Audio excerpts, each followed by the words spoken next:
Wow, অপূর্ব! একদম যেন দ্বিতীয় দক্ষিণেশ্বরের মন্দির। স্বয়ং শ্রী শ্রী রামকৃষ্ণ পরমহংসদেব এই মন্দিরের প্রাণ প্রতিষ্ঠা করেছিলেন। এখন আমরা আছি ব্যারাকপুরের মা অন্নপূর্ণা মন্দিরে। তো খুব সুন্দর মন্দিরটা, একদম দক্ষিণেশ্বর মন্দিরের মতোই দেখতে।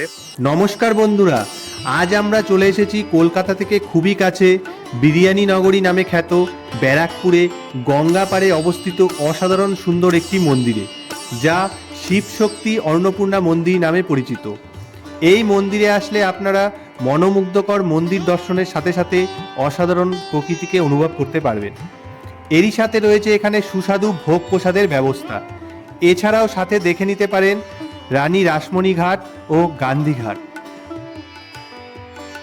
আজকের এই ভিডিওতে থাকছে মন্দিরে কিভাবে আসবেন, মন্দির খোলা বন্ধের সময়, ভোগের প্রসাদ কিভাবে পাবেন, পার্কিংয়ের ব্যবস্থা আছে কিনা ও মন্দিরের যাবতীয় ইতিহাস সহ আরও অনেক তথ্য।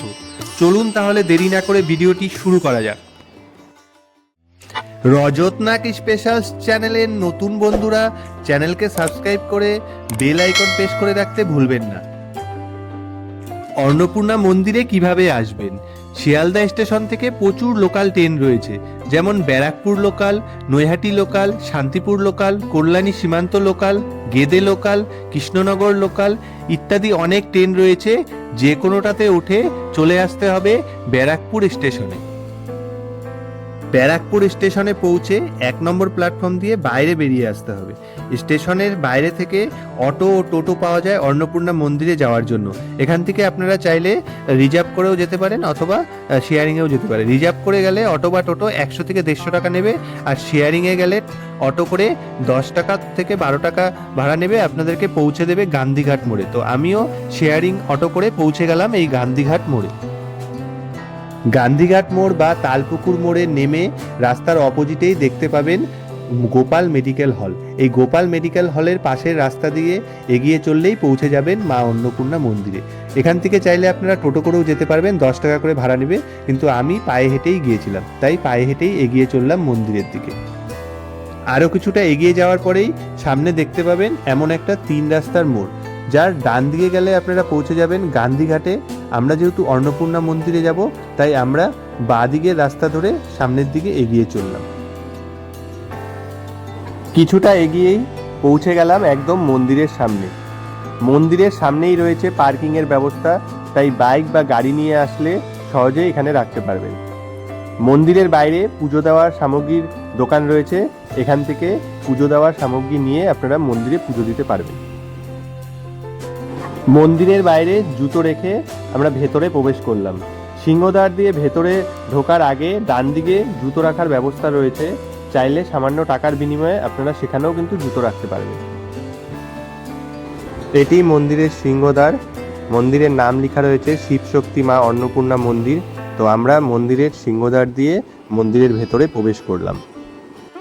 এটি হচ্ছে ব্যারাকপুরের অন্যতম ও প্রাচীনতম মন্দির মা অন্নপূর্ণা মন্দির। 1875 সালে রানী রাসমণি দেবীর কনিষ্ঠা কন্যা জগদম্বা দেবীর উদ্যোগে তৈরি হয় এই মন্দির। এই মন্দিরটি দক্ষিণেশ্বরের ভবতারিণী মায়ের যে মন্দির রয়েছে তার আদলে তৈরি, তাই এই মন্দিরকে অনেকে দ্বিতীয় দক্ষিণেশ্বরের মন্দিরেও বলে থাকে। এই মন্দিরটি জনসাধারণের জন্য উদ্বোধন করেছিলেন স্বয়ং রামকৃষ্ণ পরমহংসদেব। এই মন্দিরে বাংলা সিনেমা প্রজাপতি, বহুরূপী সহ বিভিন্ন সিনেমা ও সিরিয়ালের শুটিংও এখানে হয়েছে।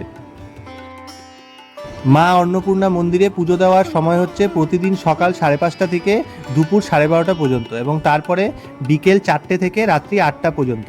আর প্রতিদিন সন্ধ্যা আরতি হয় সন্ধ্যে 6:30 থেকে 7টার মধ্যে।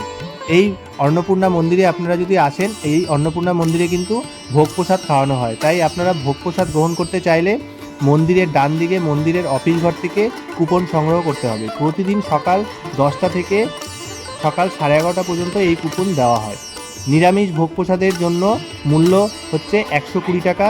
আরও বিভিন্ন ভোগ প্রসাদ রয়েছে, আপনারা এই লিস্ট দেখে কিন্তু বিভিন্ন ভোগ প্রসাদ নিতে পারেন। তো আমিও এই অফিস থেকে ভোগ প্রসাদের কুপন সংগ্রহ করে নিলাম।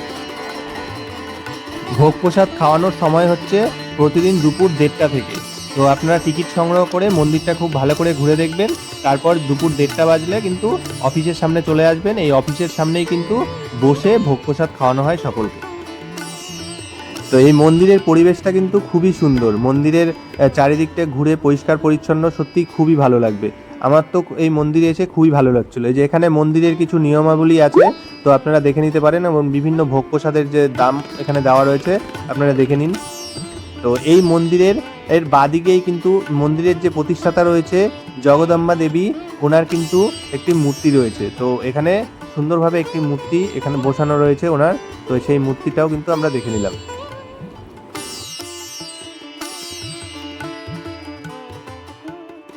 দক্ষিণেশ্বরের ভবতারিণী মন্দির আর এই মন্দিরের পার্থক্য হচ্ছে আকৃতিগত দিক থেকে। দক্ষিণেশ্বরের মায়ের মন্দিরের থেকে এই মন্দির তুলনামূলকভাবে একটু ছোট। দক্ষিণেশ্বরের মায়ের মূর্তি কৌষ্টিক পাথরের তৈরি, আর এখানে যে মা অন্নপূর্ণা অষ্টধাতুর তৈরি।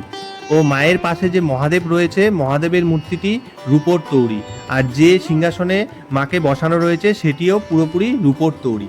এটি হচ্ছে গর্ভগৃহ।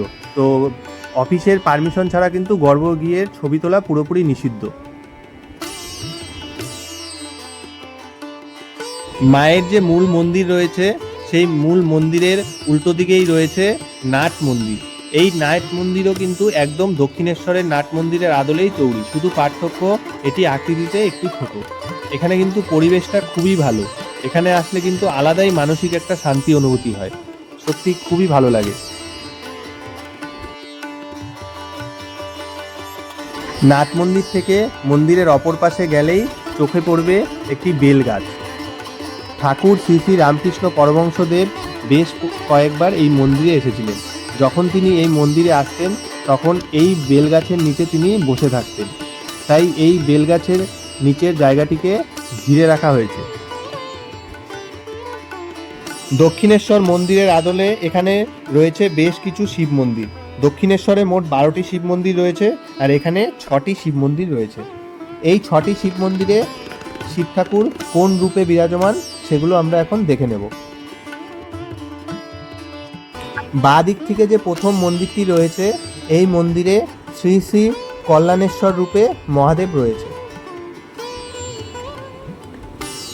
দ্বিতীয় যে মন্দিরটি রয়েছে, এই মন্দিরে শ্রী শ্রী কাম্বেশ্বর রূপে মহাদেব রয়েছে।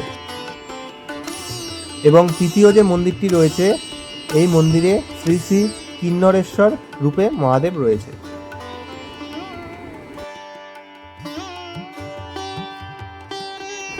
ডান দিকের যে বাকি 3টি মন্দির রয়েছে, এই মন্দিরগুলোর মধ্যে প্রথম মন্দিরে মহাদেব রয়েছে কেদারেশ্বর রূপে, এবং দ্বিতীয় মন্দিরে মহাদেব রয়েছে কৈলাসেশ্বর রূপে, এবং তৃতীয় মন্দিরে মহাদেব রয়েছে কপিলেশ্বর রূপে।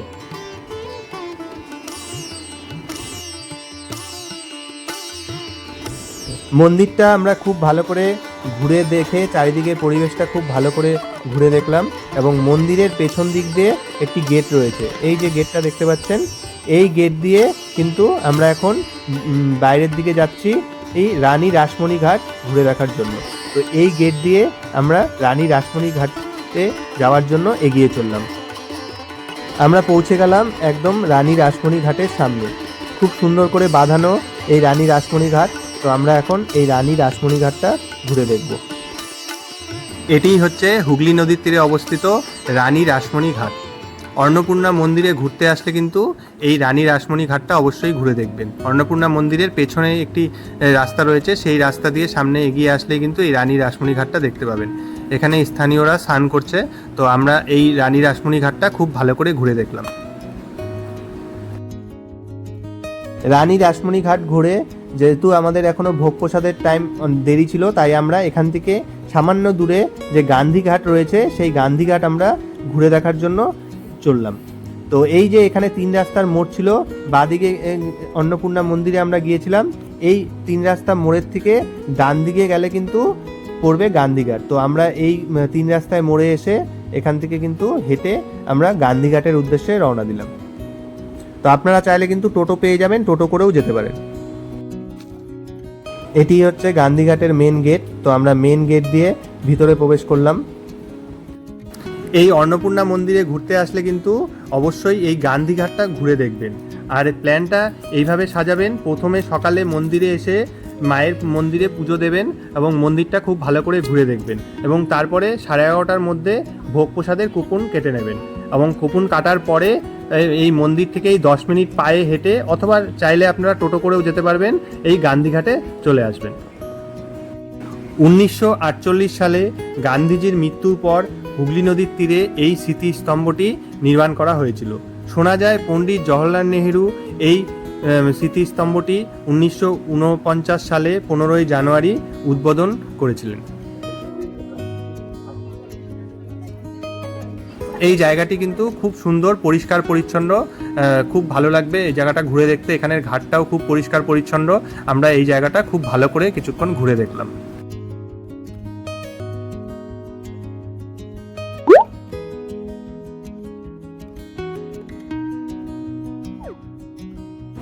এখানে বসে বন্ধু বান্ধবী বা প্রিয়জনদের সাথে বেশ খানিকটা সময় কাটিয়ে নেওয়া যায়। আমরাও এখানে বেশ খানিকটা সময় কাটালাম। 1:30 নাগাদ আবার আমরা পৌঁছে গেলাম অন্নপূর্ণা মন্দিরে, এবং অফিস ঘরের সামনে চেয়ার টেবিল পাতা রয়েছে, সেখানে বসে পড়লাম ভোগ প্রসাদ গ্রহণ করার জন্য। ভোগ প্রসাদের প্রথমেই দিয়ে গেল বাসন্তী পোলাও, সাথে গোল গোল করে কাটা আলু ভাজা, তারপর সাদা ভাত এবং সাথে ডাল, তারপর দিয়ে গেল একটি সবজি, এবং তারপরে আরেকটি সবজি যেটা হচ্ছে বড়ার তরকারি ছিল, তারপর চাটনি এবং সাথে পাঁপড় ভাজা, এবং শেষে পায়েস, এবং শুনেছি কখনো কখনো মিষ্টিও দেওয়া হয়, তবে আমি যেদিন খেয়েছিলাম সেদিন মিষ্টি দেওয়া হয়নি। ভোগ প্রসাদের তো স্বাদের কথা বলতে নেই, তাও যদি বলি প্রত্যেকটা রান্না এবং ভোগ প্রসাদের প্রত্যেকটা খাবার অতুলনীয় স্বাদ ছিল, খুবই সুন্দর। তো খুব তৃপ্তি করে আমি ভোগ প্রসাদ গ্রহণ করলাম। সিংহদ্বার দিয়ে মন্দিরে প্রবেশ করার পরে ডান দিকে কিন্তু আপনারা পানীয় জল পেয়ে যাবেন, এখানে কিন্তু পানীয় জলেরও ব্যবস্থা রয়েছে। ভোগ প্রসাদ গ্রহণ করার পর আমি মন্দিরের নাট মন্দিরে বসে কিছুক্ষণ রেস্ট নিয়ে নিলাম। আমার এই ভিডিওটা তাহলে এখানেই শেষ হচ্ছে। তোমাদের এই মন্দিরটি কেমন লাগলো অবশ্যই জানাবে কমেন্ট করে। আর আমার চ্যানেলটা সাবস্ক্রাইব না করা থাকলে সাবস্ক্রাইব করে বেল আইকন প্রেস করে রাখবে। নতুন কোনো ভিডিও নিয়ে খুব তাড়াতাড়ি আবার দেখা হচ্ছে। ততক্ষণ সকলে ভালো থাকবে, সুস্থ থাকবে। ধন্যবাদ।